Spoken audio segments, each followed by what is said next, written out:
Can any good thing come out of Egypt? Today we're going to answer the Alexandrian versus the Antioch argument of King James onlyists. Many King James Version onlyists will tell you to consider the source. Have you ever heard this argument? Modern Bibles are based on manuscripts originating from Alexandria, Egypt, and are therefore bad, while manuscripts originating from Antioch, Syria are good. This argument is propagated by men like Jack McElroy in his book, Which Bible Would Jesus Use?, published by Chick Publications. You can find multiple articles on Chick.com, an ardent King James Version only site that pushes this argument. An article on the site from David Daniels titled, How Do I Show Those Who Refuse to Hear the King James Only Arguments? States, the key is to show them how the broad evidence of history tells us which Greek text is correct. It then becomes easy to know which Bible we can trust. First, please remember the simple fact that there are two streams of Bible history. The first line comes straight from the apostles and the people of Antioch. To date, 5,702 manuscripts and the broad evidence of history support that line. He goes on to say, the other stream comes from questionable sources. About the time of Christ, a Jewish man named Philo decided to blend pagan philosophy with Judaism. The so-called Christians who came after him in Alexandria were not much better. Though they talked about Jesus and Christianity, they did not believe that Jesus was God. They also did not believe that the Old Testament detailed literal events. It was a school in this pagan city that decided to write their own copies of the Bible. And so we follow Alice down the rabbit hole into unbelievable ignorance, willful distortions of facts, and outright lies about church history. That's a bold claim from yours truly, but when the truth is so prevalent and readily available, it becomes blatantly obvious. Many of you have seen infographics like the one that I'm showing you now that claims to show the providential preservation of the text of the New Testament. On the left, we have the traditional text that begins at Antioch and goes down to the King James Bible. On the right, we see the Alexandrian text line. It begins with Alexandria and goes to the corrupt modern English versions such as the NASB, NIV, ESV, and it even claims the New King James Version because of its footnotes. But that doesn't even begin to point out the misleading or outright inaccuracies of this chart. We're going to come back to this chart a little later, but let's see how far this nonsense has spread. Next, there's Dr. Gene Kim, a fellow YouTube content creator and whiteboard artist extraordinaire who writes, the manuscript from which the King James Bible was translated come from all over the world, including Syria and Antioch. We have to be careful to only look at Greek manuscripts as most of them came straight from Alexandria, where many of the church fathers have warned us that corruption and changing the text arose in those times. Now, this is peculiar. The graphic we just looked at and all that use the Alexandrian versus Antioch argument will claim that the majority of manuscripts are Byzantine text type. But Kim here makes a mistake and claims that most manuscripts came from Alexandria. Kim pushes this argument full-throated in saying Alexandria Egypt has negative connotations in the Bible. He says if you look up all the verses that speak of Alexandria, they are negative. And what is his evidence? Well, Acts 18, 24 through 26, which says, Now a Jew named Apollos, an Alexandrian by birth, an eloquent man, arrived at Ephesus, and he was mighty in the scriptures. This man had been instructed in the way of the Lord, and been fervent in spirit. He was speaking and teaching accurately the things concerning Jesus, being acquainted only with the baptism of John. And he began to speak out boldly in the synagogue.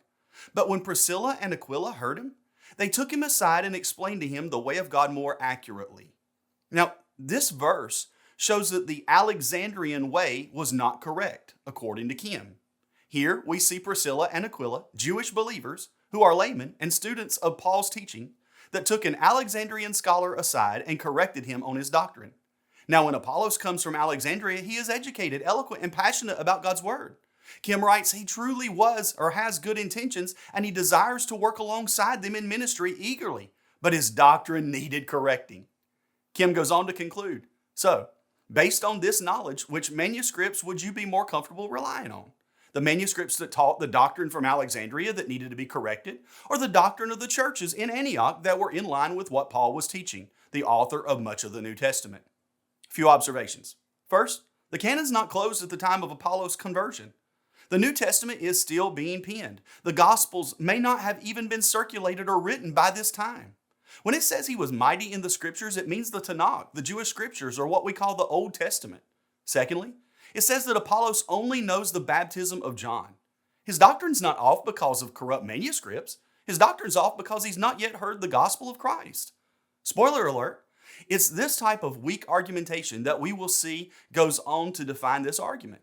In another article titled Manuscripts the King James Version Use, Kim says, "What does the Bible say about Alexandrian manuscripts from Egypt? If you look up every verse in the Bible that talks about Alexandria, it's a negative reference. Alexandria came from Egypt. There is nothing good about Egypt in the Bible." Well, first, Alexandria did not come from Egypt. Alexandria is a city in Egypt. But what about the notion that there's nothing good about Egypt in the Bible? I had someone else tell me in the last few days that Egypt is cursed and nothing good can come out of Egypt. Here's what this person wrote me.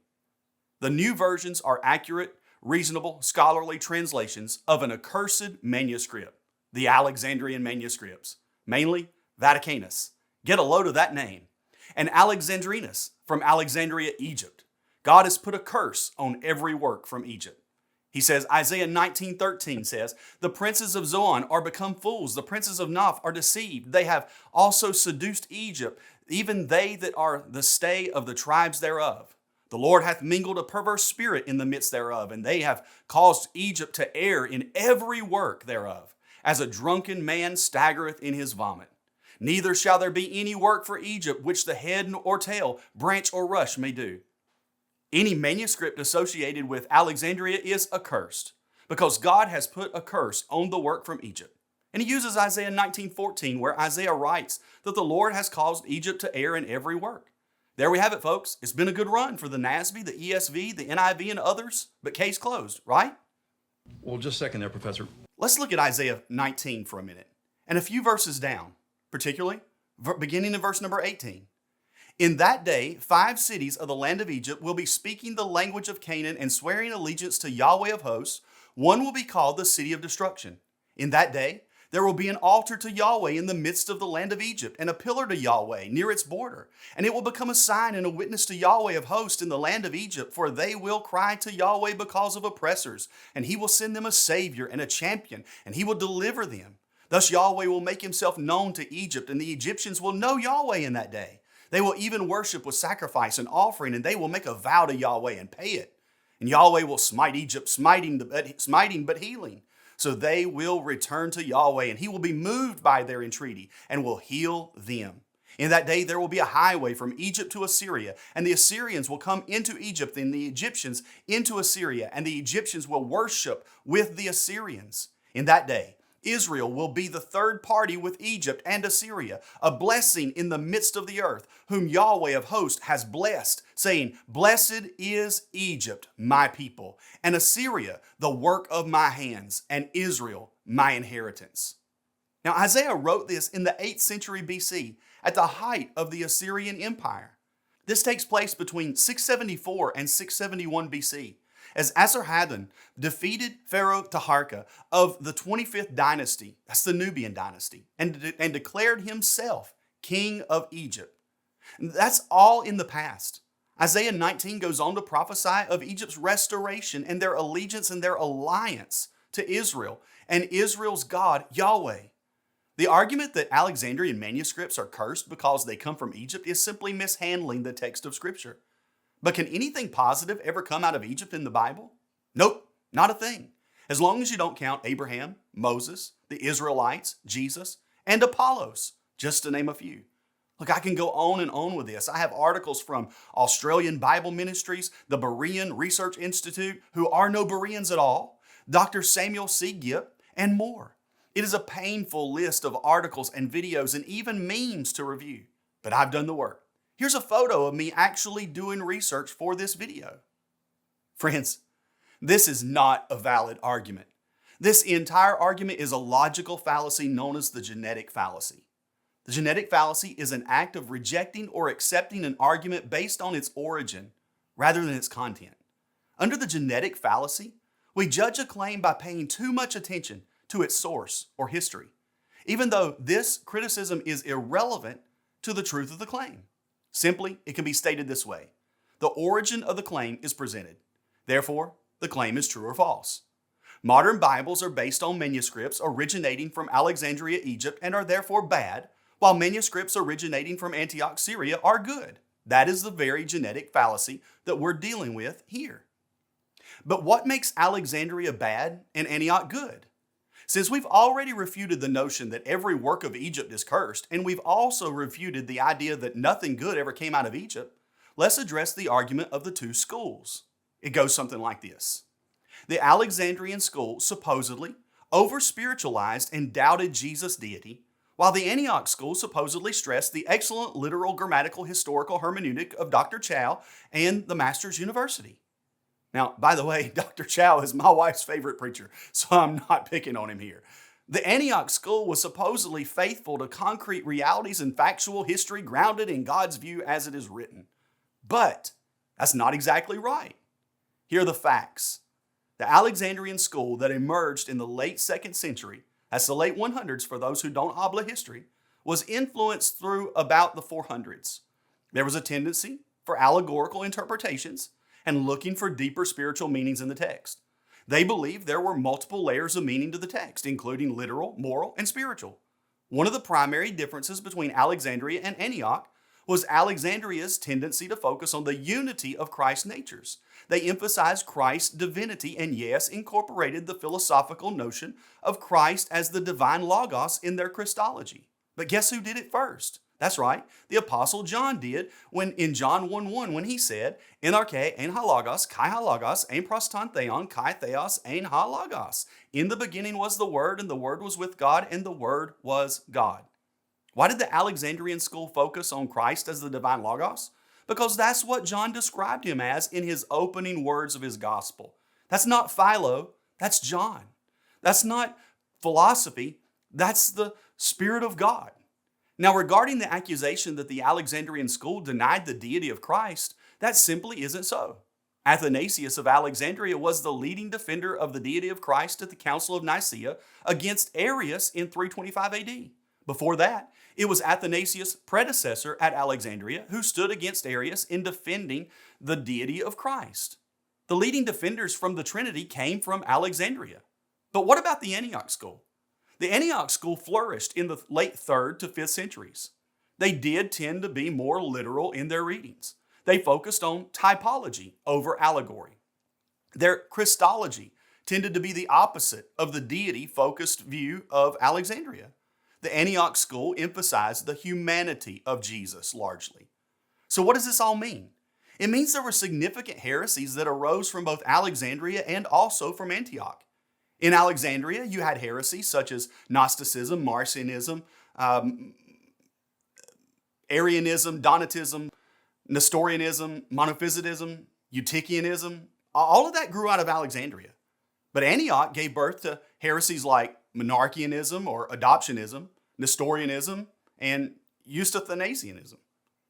But ironically, although Arianism began in Alexandria, when Arius was ran out of Alexandria for his heretical teachings, he was welcomed in Antioch, where Arianism flourished and grew. And during the Council of Nicaea, Arius' biggest defenders were Paul of Samosata, the bishop of Antioch, and Eusebius of Nicomedia, in the heart of Byzantium, which is where we get the name of the Byzantine manuscripts from. The cold hard facts is that there were plenty of heretical teachings that came out of both Alexandria and Antioch. The question is, what does this have to do with copying the Greek New Testament? Well, back to the chart we looked at earlier. The accusation is that the good and faithful Byzantine manuscripts came from Antioch and the bad, corrupted, or cursed manuscripts came from Alexandria. But no.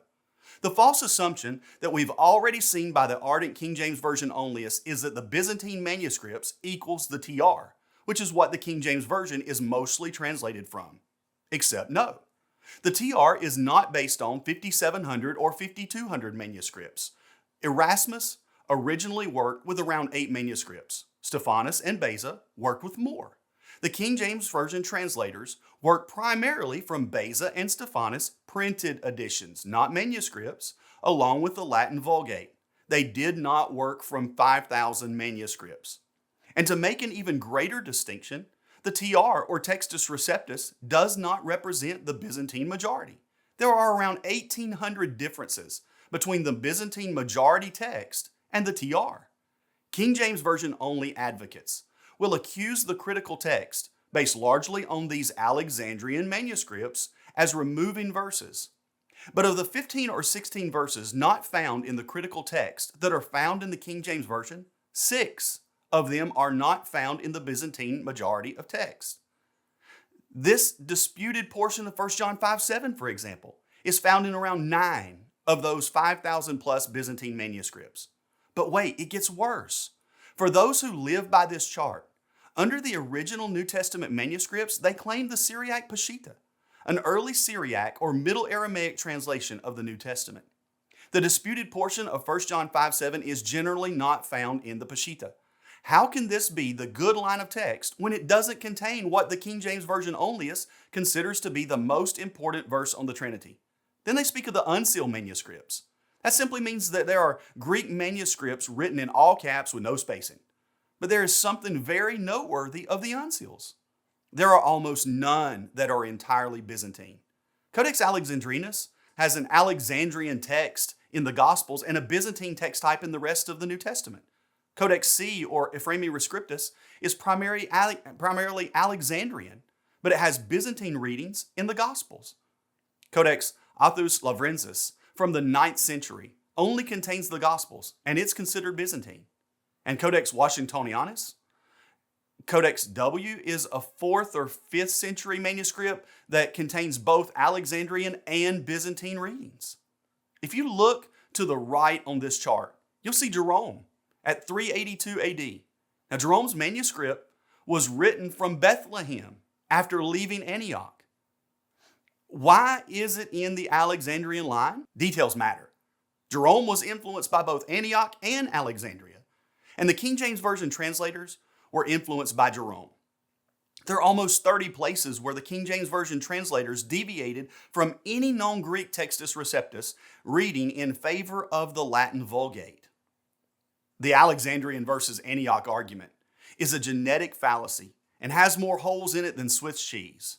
Tools like ECM and CBGM are beginning to demonstrate that there really is no such thing as an Alexandrian or Byzantine text type. They're largely one and the same. There are legitimate arguments to be made and good debates to be had with regards to which Greek text is the closest to the original text.